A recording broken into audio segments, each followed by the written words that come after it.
Hello, everyone. Thank you for checking out this episode of Really Dicey. This is Manny, and I'm here with.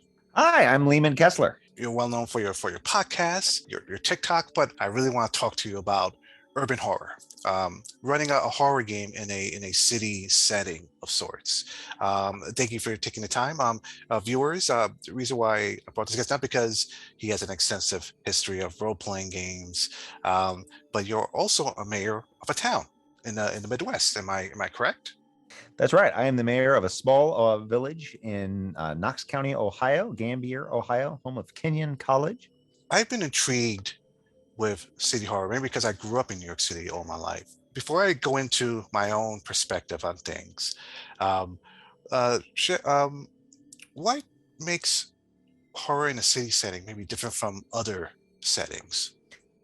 So I think, even if you don't live in a big city, there's a certain familiarity with cities, right? Like we're bombarded with cities in popular culture, if it's comic books or movies or films, like there's so many tropes of cities, as you've already pointed out, sort of like gangs and violence. But, also, subways, skyscrapers, the idea of there like, being like kind of a big bustling downtown, maybe with like sort of a more quiet suburban area. And so I think cities are popular for role-playing games because they're so prevalent in popular culture, just period. You also can have a lot of people in a very confined area, which can be very useful. And I think, I think it's playing with that familiarity. It's playing with, sort of those expectations, and good horror, takes those expectations and kind of like twists them and play with them. And some of the things that make horror settings in urban environments really fun and really exciting can also be some of the biggest challenges when it comes to running games in those kind of settings, right? People are aware of, if they live in a city particularly, they're aware of how a city works, and that familiarity can kind of rob a GM of some of the hand wavy tricks that they can get away with if you're in the middle of nowhere, or if you're in like a fantasy setting, or if you're in someplace where you can be like, well, that your cell phone doesn't work there because you can't just hop a subway right now because I said so. Playing with those expectations within cities is a lot of fun, and I think good GMs are able to work that in, and as you say, find the real ways that cities can have that kind of horror twist and that weirdness, if you want to call it that, that I certainly look for when it comes to gaming. Do you have any favorite role-playing systems that you've played that gives you a good feeling of what it's like to be in a city? Sure. I mean, the games that I've played in sort of urban horror in are World of Darkness and New World of Darkness, particularly the New World of Darkness game. I was in for a while. I lived in Toronto, and my friends were running a just basic New World of Darkness game. So when they shifted, they had their big various Ragnaroks and Eschatons. They rebooted the system, and the first thing they put out was just World of Darkness. You're just a human. Here's how to make a human in our world. You don't have superpowers. You're not even a hunter. You're just some guy. And we were playing that for a good long while. I was Evan Berlin, who was the World of Darkness's version of Adam West. He was a washed up TV star who was getting drawn into all sorts of weird eldritch strangeness in Toronto. And it was a lot of fun because we were all living in Toronto and we were playing in this like horror version of Toronto. So there was a lot of familiarities. We were able to draw upon things that we knew about the city and could employ and be like, oh, well, there would be this kind of bar here. And it'd be very different, from what you would find out in the middle of nowhere. And, the subways go at certain times and things like that. So being able to draw upon that experience was a lot of fun. And our GM was able to play into that and allow us to make use of that knowledge, and wasn't trying to do the thing, which I know I've been guilty of as a GM, like of thwart player agency by being like, well, no, that doesn't work. You can't go there. That part of the map hasn't been written yet. So you have to find somewhere else to go. And that was just a lot of fun. It was a lot of fun to explore that and play with that. And as things were just not working and getting weird, and we're getting the situation where like, oh, we can't just call the police about this, right? We can't just like make use of basic like infrastructure to solve this problem. Like we have to figure out what's going on now. It was a lot of fun, and sadly the game ended earlier than we would have liked. But I still recall it as one of my favorite, just pure, being someone so in over their head, right? Which good horror can do. A lot of the big horror games, like the World of Darkness games, you're often playing a sort of a super powered entity, right? You're playing the vampire or the werewolf or the demon or what have you. Even hunter, like, you're humans, but you're a human that can like make your baseball bat like glow with holy fire, like there's still a bit of power fantasy. And I know people talk about Call of Cthulhu as, being the anti-power fantasy role-playing game, right? This was a game where you were also just going to be regular people, and like you are going to go insane and die. Like just so get used to it and be prepared for that to happen. And I like Call of Cthulhu. I've played Call of Cthulhu. I get the sort of where it's going for, but what I enjoyed about New World of Darkness and Hunter as well, because Hunter was probably the World of Darkness game I played the most, is that, there is a sense of danger. There is a sense of being in over your head, but there's not just sort of the fatalism of like, well, I've got my backup character because I know Professor Von Smithington is going to get eaten by a dole in 5 minutes. So what does it matter? You are able to like imbue a bit more investment in your characters when you know that they're just not about to get chewed up by a shoggoth because the storyteller is bored. So for myself, I have a trouble finding like good role-playing books for cities. There are a lot of great books with stats for cities, like how to build a city and things like that. But I find that when I'm like in a dungeon, exploring, that to me gives me the closest feeling I have like in my experience living in the city. Now, what I mean by that is that obviously I'm not going to open the door and the orc's not going to pop out to attack me. But what I mean more is that when you grow up in the city, especially like now some context, I grew up in the 80s in New York City, in the Bronx. And I remember feeling paranoid, the idea like someone's always watching you, a lack of safety, if you're in trouble, if you call for help, whether it be cops or anything like that, who knows how long they'll be there before you're saved. Also, it's dealing with like where to find like food or items that you may need to live, things like that. Like just like being in a dungeon. When you're in a dungeon, you gotta take care of how much rations you have. You gotta check everything for traps and things like that. Not that we have any traps like that. It's only so much you can compare before it sounds ridiculous, but there is that similar feeling though.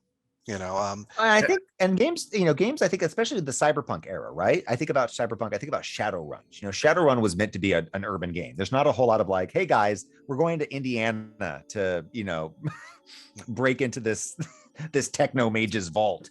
Right? Like you are meant to be playing in this kind of really tight, busy environment where like, well, you talk about that surveillance, right? And that kind of like, am I being watched? Am I being watched because someone's about to bug me? Am I being watched because like the corporations have their cameras on all the time? And the city, someone who's spent time in Toronto, right? You have like the super wealthy and the super poor like smashed up against each other. And that creates like some interesting tension and play area that a good GM can make use of. And so I think, it's interesting, right? We look at the question of setting and we look at the question of system. And, a lot of times there will just be either, systems that are just, like D&D. We know D&D. We're going to apply it to whatever we want because it's a system that we understand. And then you can just sort of put whatever setting you want on top of that. Or like GURPS, right? GURPS is the major example of like, look, here are the rules. And then you just apply this rule to wherever you want. They're the games that very much say, no, you can't just do that. There's not a one size fits all or just sort of a palette swap. Like, games that are really intentional about, this system is very specific to this very particular kind of setting. Those can be really, really well done. And one area that I really enjoyed it's fantasy, but it is also makes use of a fair amount of urban horror, is the Iron Kingdom setting. Iron Kingdoms was this interesting magical steampunk setting. Most people will probably know it because of the um, War Machine games. But it really, wanted to present big urban environments, sort of that kind of 19th century, like, steampunkiness. And it was originally D&D, and you could see how like it was trying to use D&D to do this, stuff within the setting that it wasn't quite working. They came up with their own proprietary role-playing game now, which I haven't tried, but I imagine it works better because they're not just fighting with spell slots and everything else like that. I've not played it, but I've heard Blades in the Dark does something very similar. Blades in the Dark is very sort of specific to a kind of urban fantasy, urban horror feel and vibe, and makes that work. I can't believe it's completely come out of my head because I did a whole TikTok series about it. But actually, one of my favorite urban horror settings, which literally has city in the title, is Cold City, which is it's set in 1950 Berlin, and the idea is that it is the Cold War. World War II is done, and you are members of a sort of allied police force that is secretly cleaning up all the Nazi supernatural horrors that they left behind after the war. And it's all meant to take place in Berlin and sort of its environs. And so like, not only are you constrained to a city, but a very specific historic city where there's tons of information. Like if you're willing to do the research about Berlin at this time, and given just how much, geopolitical importance Berlin has, there's tons of information you can find. It's fantastic. Like it is so, and the system is pretty light, but it works very much for this setting, for this game, for where you are, and it's fantastic. Like it's a great game. It's one of those games where like, it's all about party dynamics and like everyone being at cross purposes. You're given your mission, and then you're given like what your different countries want you to do on this mission, and they don't always work well. And then you've got what you're trying to personally do. So like if you're trying to defect to the Soviet Union, what does that mean about what you're doing in this particular mission? Or if you're just trying to like sell artifacts on the black market to pay for your kids' medical bills, like it's a very clever game. Have you taken a look at Berlin, the Wicked City by Chaosium? It's another one. No, I haven't. So, all right. So they do the feel of the city correctly, in my opinion. So this is Berlin, Germany, the 1920s, and it goes a little bit to the early 1930s. So you get the sense of like, all right, this is the after effects of World War One. You're feeling it. So there's poverty, everything is changing. People are desperate, and then you see the rise of fascism coming, and it's just all these elements. Plus, of course, the elder gods that just makes things even more crazy. And I love that because I have to say that Chaosium does a really great job. It's like every book they put out gets better and better because it really was it's not just giving you stats for things. It makes you feel like you're actually there, and it makes you want to research more what's going on there. So I'm gonna take a look at that book. That you mentioned, because I would love to have something to have my players do after World War II and recovering and everything. That's fascinating. It's interesting. Like it feels like kind of early BPRD. Like there's a bit of that, but there's also there is like a weird fatalism, right? Because it's like everyone's working together except we're not, because we know that things are going to get really bad over the next like couple of decades and beyond. So there's some good tension there. And again, I think that's what just any good role-playing game does, is has a kind of a specificity to it that people can latch onto. And it's when things get sort of too generic. Again, I love GURPS, but when things just get sort of too generic and too kind of like flabby, then you're sort of, there's nothing very interesting to kind of sink into here. Yeah, the R. Talzorian's Cyberpunk series. Those I think it's actually called Night City. I don't know if you consider cyberpunk horror, but in some levels maybe. But I do like how they, again, that feel of the city. They talk about, again, the politics. How does one? I love. This is gonna sound boring, but I love like chapters that talk about money, how money is made, and how it affects the economy. And that makes the world more sensible, because no one thinks about that when they make the character. They just want to go in and maybe fight things or straight role play, but understanding the economic stability or instability of a region, I think really affects the setting. Yeah, and that's why I love Shadowrun, right? I mean, Shadowrun is very much a messy a messy chimera of settings. I mean, and there's definitely horror that you can throw into it. But you know, it likewise, you know, you have to understand the economics of this, the economics of, like, you know, you want, I think one of the things you buy in your inventory is what's your lifestyle and how, you know, and it impacts everything. It impacts your health, it impacts what you have access to, where you can go. And you know, there are a number of games that try to look at money and look at, you know, how that, you know, what that kind of keys in and doesn't key in for you. Because you know, certain games can turn into inventory simulators, and that that is not necessarily the most exciting. I mean, I do know people who love to do inventory simulators, who essentially want to do what, Diablo 2 in the in gaming form. But you know, but I also appreciate games like the Gumshoe System, where, you know, they're like, you have a skill for, did you pack that? And you roll to see if you pack that, and if you didn't, oops. But if you roll successfully, hey, you remember to bring the rope, and you don't have to like sit there at the big, you know, while you're in the town being like, do I get the pythons, do I get the thunderstones, am I actually going to use them this time? I appreciate that level of abstraction that comes up. Another game that I heard good things about initially, and then sort of began to hear middling things about, was Red Markets, which was the like economic capitalism zombie game. Wow. Okay. It's sort of this post-apocalyptic game, but it's essentially all about economics. Like it is this very, you know, sort of intense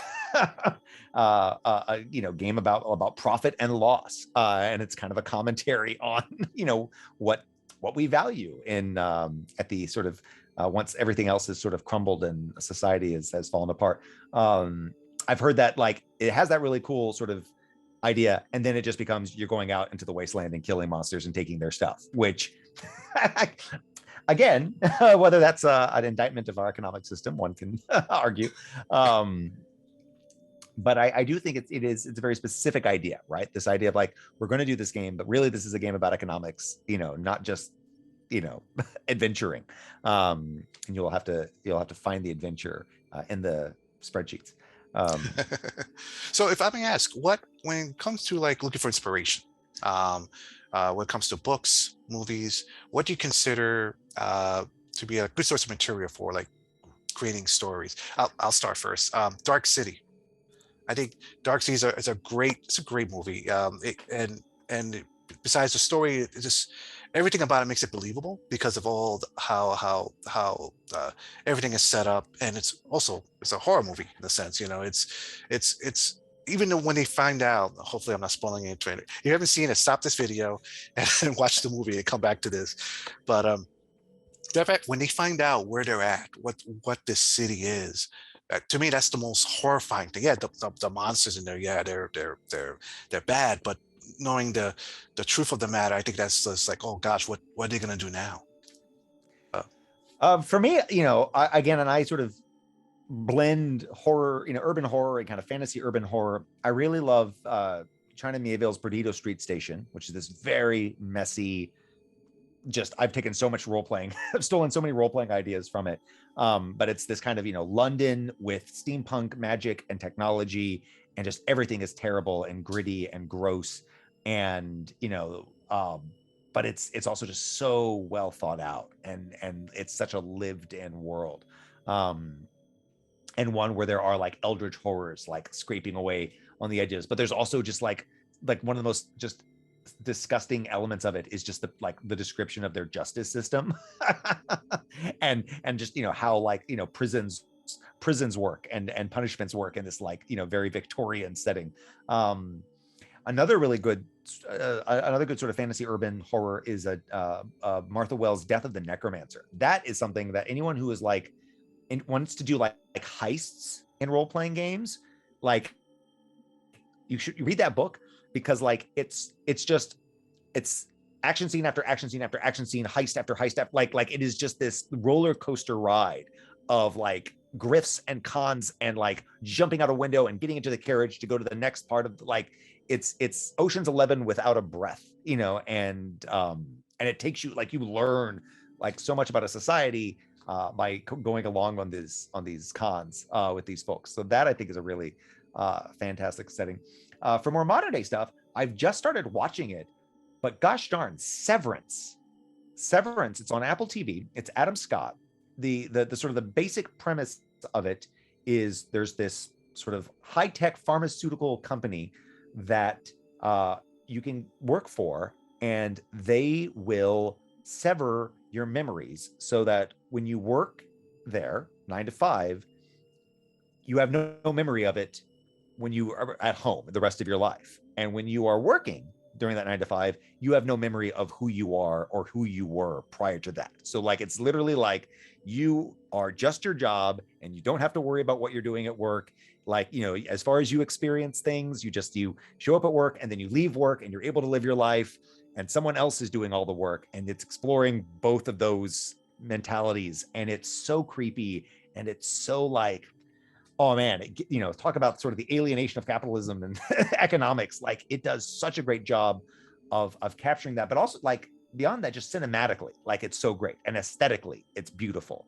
And you know, if you wanted to, like, as I was watching, I was like, oh, this could be an indie role-playing game. Like, this could be like this, like, you know, dark,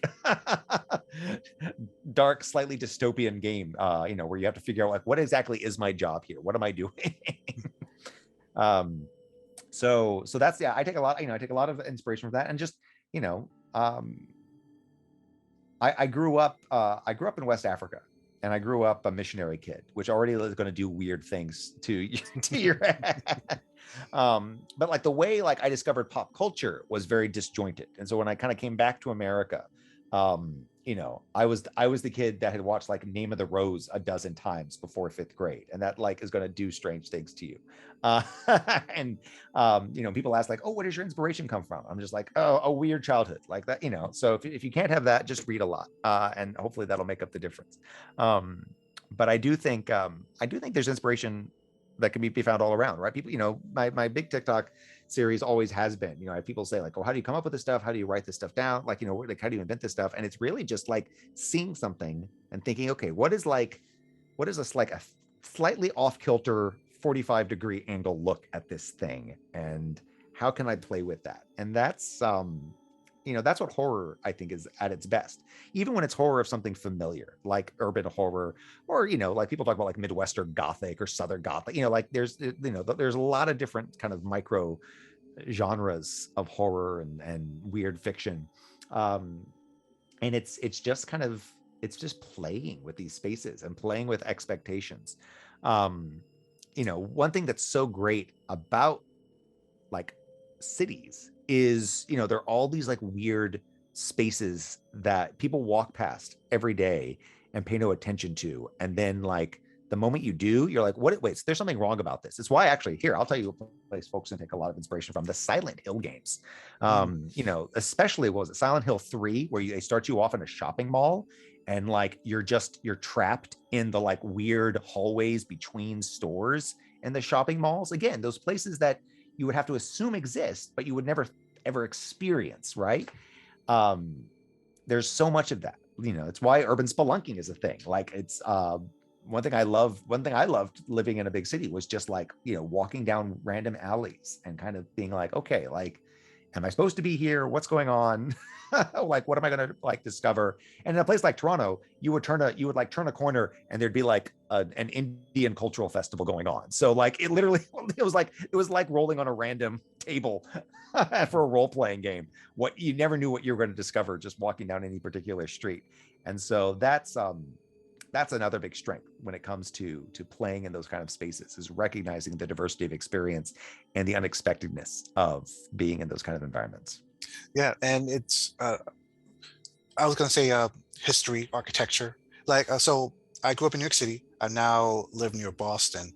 Architecture-wise, so different. You know, Boston and a lot of New England towns are very much about heritage of the, you know, the from this late 1700s, early 1800s. So you see a lot of that style and structure all around. And New York City is just huge. It's very, in a sense, mechanical. Like if you drive around Boston, you're just going to go there's a lot of circles in Boston, but New York City is all grids. It's all mechanical and like cold mathematics, if that makes sense. If someone wants to make a campaign in a city, what would be your best list of advices? Sure. I mean, I guess first is a question of, are you inventing the city from whole cloth? Are you basing it on a real world city? Because you're going to have two very different approaches either way, right? One is going to be creating, right? You're going to have to think about, okay, what is the economics of this place? What is the history of this place? Is this a palimpsest where it's just stuff built on top of stuff built on top of stuff? Or, was there a blitz that came through and like leveled everything and was like rebuilt in the 50s of like brutalism and stuff like that? And then think about like, just, what are you hoping to get out of your game, right? Like if your game is just a travel log and really it's just like, hey, we're going to explore these cool places that I think you guys should go to, like, that's good, but just sort of be upfront about that and kind of be aware of that going in, as opposed to like, I really want to get into like the politics of cities and the corruption of cities and, bringing down City Hall, right? Like, that's also a very different type of game. And with horror, you can explore a lot of different things, right? If it's an old city that has old families, well, there's there's a lot you can play with that there. But as you point out, like layout is huge, right? If I were going to be basing a city on, a horror game in like Cleveland, that's a very different game from what I would base in Columbus, which would be very different from where I would base in Nashville, which is a city I grew up in. All of these are going to have very different vibes to them based on their history, based on their makeup, based on sort of recent developments. And, all of that is ripe for storytelling. And it really depends on what kind of story you're interested in telling. And what your players are interested in, right? Like, remember, like, this is not all on you. And I think that can be a really useful thing for GMs to remember. Like, hey, like, what would you really be interested in exploring? Oh, well, my character wants to be a wealthy socialite. Okay, well, we're now going to be playing with a level of city that's very different if someone's like, my guy's a biker. And how, like, where do those intersect? Where are they going to be meeting? Looking at technology, right? Playing in 1950s Berlin is going to be very different from playing in 2020s Berlin. And I think being aware of how technology is going to change your game, how transportation is going to change, how communication is going to change. Folks who play Call of Cthulhu definitely know okay, are we in the 20s or are there cell phones? And like, how does that impact things? So I think, examining the asking yourself, what interests me about this? And what interests my players about that, and finding those intersections and finding sort of where those Venn diagrams overlap. That's where you're going to find your story, right? If you want to talk about like, the vampires that run Boston, but all your like players want to do is like go into the sewers and just set things on fire. There are ways to make both of those work, but you sort of have to be kind of aware of what you're getting into. So yeah, that's I think it's like any game. There's a certain amount of prep you can do, but also recognizing that the first casualty in war is the plan, and whenever your players decide to run off with stuff, things are just going to go all over the place. I remember I was running a game and I decided, I have a city. I want to design all these cool elements for places that the players can go to in the city. And there's going to be all this cool stuff. And it's going to be fantastic. Like, it's going to be freeform. I'm not going to be railroading. I'm not going to be forcing them to make any decisions. Like, the story can branch off in any number of different ways. All right, time to play. First thing the players do, we leave the city.